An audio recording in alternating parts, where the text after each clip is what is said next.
নারায়ণগঞ্জের ফতুল্লা থেকে অপহৃত ব্যবসায়ী আনোয়ার হোসেন খানকে কেরানীগঞ্জ থেকে উদ্ধার করেছে র্যাব। একটি অফিসে আটকে রেখে তার উপর চলে নির্যাতন। মুক্তিপণ দেওয়ার পরও ছাড়া পাননি। এ ঘটনায় চক্রের হোতা হাজি খোকন সহ 7 জনকে আটক করা হয়েছে। তারা মূর্তি ও ধাতব মুদ্রা পাচারে জড়িত। এলো বেক্সিমকো বন্ড 15% মুনাফায় সর্বোচ্চ হারে সবার উপরে।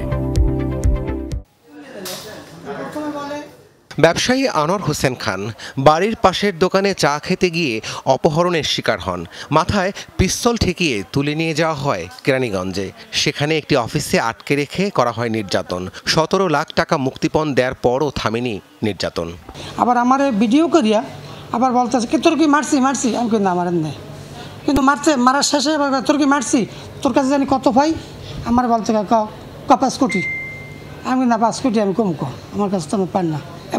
আবার মারে কত 95 লাখ, আবার আমি 95 লাখ মাইরের বয়সে আমি বলছি।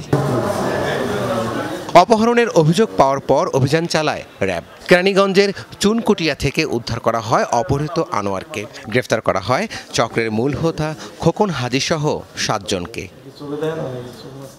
র্যাব জানায়, গ্রেফতার খোকন হাজি 2015 সাল থেকে অবৈধ কোষ্ঠী পাথরের মূর্তি ও ধাতব মুদ্রা পাচারের সাথে জড়িত।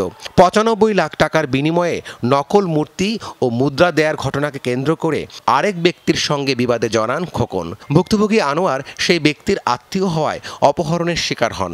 খোকন হাজি তিনি তার বিশ্বস্ত মোস্তফা হাওলাদারকে এই দুষ্প্রাপ্য মূর্তি এবং ধাতব যে মুদ্রা সেটি জোগাড় করার জন্য দায়িত্ব দেন এবং পরবর্তীতে এই মোস্তফা হাওলাদার নামে যে ব্যক্তি বেতনভুক্ত কর্মচারী ছিলেন তিনি খোকন হাজিকে বরিশালের ঝালকাঠি জেলাতে নিয়ে গিয়ে একটি নকল মূর্তি এবং একটি প্লাস্টিক বাক্সে কিছু নকল ধাতব মুদ্রা তার কাছে দিয়ে দেন। খোকন হাজি 2015 থেকে 17 সাল পর্যন্ত কোষ্ঠী পাথরের মূর্তি ও ধাতব মুদ্রার 7টি চালান ভারতে পাচার করে, জানায় র্যাব। মূলত 15 থেকে 17 এই 2 বছরের সময়কালে তিনি তার যে অবৈধ ব্যবসা সেটি সফলভাবে পরিচালনা করে আসছিলেন। এর পরবর্তীতে আইন শৃঙ্খলা বাহিনীর যে তৎপরতা, সেই তৎপরতার কারণে 17 সালের পরবর্তীতে তিনি এই পেশার সাথে সরাসরি ওইভাবে জড়িত ছিলেন না।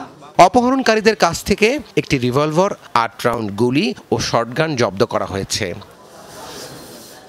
রাব্বি সিদ্দিকী, যমুনা নিউজ, ঢাকা।